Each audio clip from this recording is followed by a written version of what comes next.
രാമൻകുട്ടി ഒരു കർഷകനായിരുന്നു. അവിവാഹിതനായ രാമൻകുട്ടി തന്റെ മക്കളെ സ്നേഹിക്കുന്നതിലേറെ മരങ്ങളെ സ്നേഹിച്ചു. പെട്ടെന്നാണ് രാമൻകുട്ടി ആ കാഴ്ച കണ്ടത്. വഴിയിൽ ഒരു ജാതി മരം വീണ് കിടക്കുന്നു. രാമൻകുട്ടി ഒട്ടും അമാന്തിച്ചില്ല. ആ മരം പൊക്കാൻ ശ്രമിച്ചു.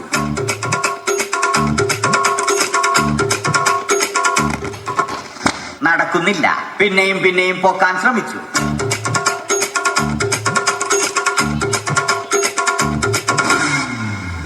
നടക്കുന്നില്ല. രാമൻകുട്ടി വഴിയെ പോയവരെ എല്ലാവരെയും സഹായത്തിന് വിളിച്ചു.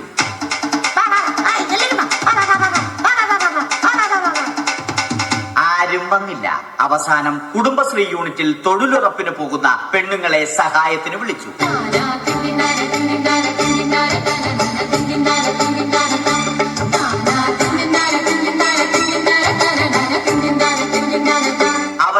അവർ അവരുടെ സ്ഥിരം പണി തുടങ്ങി. അത് കണ്ട ദേഷ്യം വന്ന രാമൻകുട്ടി മരത്തെ ഒറ്റയ്ക്ക് പിടിച്ചു പോക്കി. അത്ഭുതമെന്ന് പറയട്ടെ, മരം നേരെ നിന്നു. ഇത് കണ്ട തൊഴിലുറപ്പ് പെണ്ണുങ്ങൾ രാമൻകുട്ടിയോട് നോക്കുകൂലി ആവശ്യപ്പെട്ടു.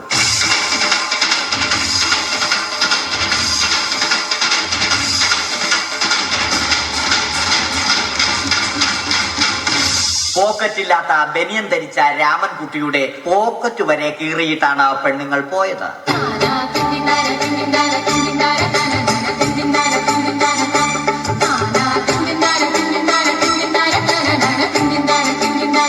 രാമൻകുട്ടി പിന്നീട് ഒന്നും ആലോചിച്ചില്ല. മരത്തിന് ഫാക്ടംബോസ് 2020 സെപ്റ്റംബർ 14 നൽകി. മരം തഴച്ചു വളർന്നു. ഇത് കണ്ട് രാമൻകുട്ടിക്ക് സന്തോഷം വന്നു. സന്തോഷം വന്നാലും ദുഃഖം വന്നാലും രാമൻകുട്ടിക്ക് മരത്തിനു ചുറ്റും ഡാൻസ് കളിക്കുക എന്നുള്ളത് രാമൻകുട്ടിയുടെ മാസ്റ്റർ പീസ് ആയിരുന്നു. ആ മാസ്റ്റർ പീസ് രാമൻകുട്ടി ഇവിടെയും എടുത്തു.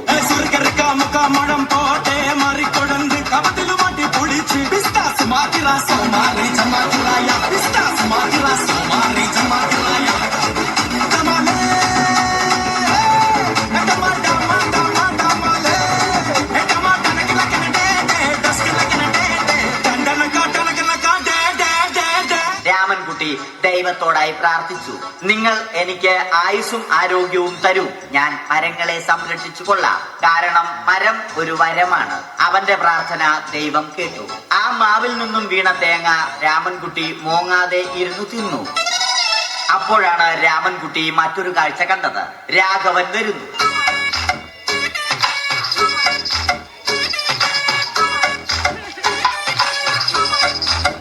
മരം മുറിക്കൽ ഹോബിയാക്കിയ, അതിലുപരി ജോലിയാക്കിയ രാഘവൻ മരങ്ങളുടെ ശത്രുവല്ലേ.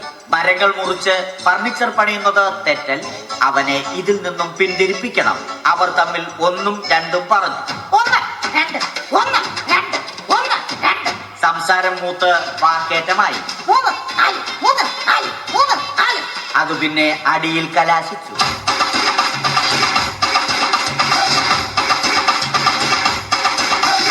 നല്ല മനസ്സിന് ഉടമയായ രാമൻകുട്ടി കംപ്ലീറ്റ് അടിയും വാരിക്കൂട്ടി. ഒടുവിൽ രാമൻകുട്ടി സർവ്വധൈര്യവും സംഭരിച്ച് രാഘവനോടായി അലറി. മനസ്സലിഞ്ഞ രാഘവൻ രാമൻകുട്ടിയെ അരികിൽ വിളിച്ചു. കൈവാക്കിന് കിട്ടിയ രാമൻകുട്ടിയെ രാഘവൻ ഒട്ടിറൊട്ടിയാക്കി മരത്തിലൊട്ടിച്ചു.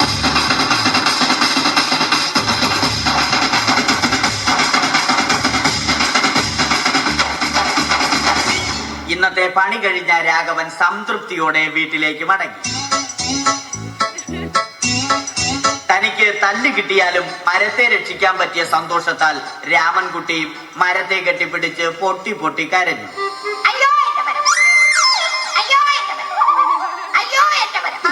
കാരണം മരം ഒരു വരമാണ്. കെട്ടിപ്പിടിക്കൽ ഏറ്റുവാങ്ങിയ മരം നാണം കൊണ്ട് ചില്ലകൾ താഴ്ത്തി.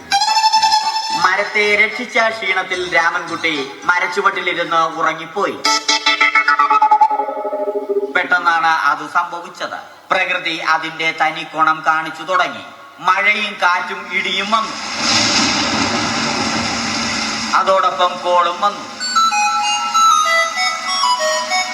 കോളെടുത്ത് രാമൻകുട്ടി പറഞ്ഞു. കോൾ കട്ടായി. രാമൻകുട്ടി ദൈവത്തോടായി പറഞ്ഞു. കാറ്റും മഴയും അതൊന്നും ചെവിക്കൊണ്ടില്ല. രാമൻകുട്ടിയുടെ മരം ആടി ഉലഞ്ഞു. രാമൻകുട്ടി ദൈവത്തോടായി വീണ്ടും പറഞ്ഞു, മരം ഒരു വരമാണ്, മരത്തെ ഒന്നും ചെയ്യരുത്. വരം കിട്ടിയതുപോലെ രാമൻകുട്ടി തന്റെ ചൂണ്ടുവിരൽ കൊണ്ട് മരത്തെ താങ്ങി നിർത്തി. ചൂണ്ടുവിരൽ വളഞ്ഞ് ചൂണ്ട പോലെയായി. ഇനി മീൻ പിടിക്കാൻ കൊള്ളാം. അവസാനം സംഭവിക്കേണ്ടത് സംഭവിച്ചു. രാമൻകുട്ടി അടിയിലും മരം മുകളിലും. അന്ത്യശ്വാസം വലിക്കുന്നതിനു മുമ്പ് രാമൻകുട്ടി ദൈവത്തോടായി ഇങ്ങനെ പറഞ്ഞു, എന്റെ